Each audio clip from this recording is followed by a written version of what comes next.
Ey ұрпақтарым, біз өмір сүргіміз келмегендіктен өзімізді құрбан еткен жоқпыз.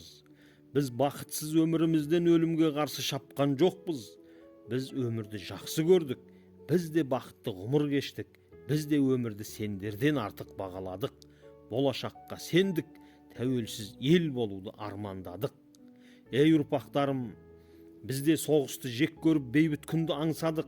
Біздің де әке-шешелеріміз, бала-шағаларымыз, іні қарындастарымыз бар еді. Олар да мейірім мен қамқорлыққа зәру еді. Бірақ біз ел мен жерді қорғау деген ұлы істі таңдадық. Біз аңсаған еркін елдің ұрпақтары ол сендер. Ей ұрпақтарым, сендер бақытты ғұмыр кешсін деп біз өмірмен қош айтыстық.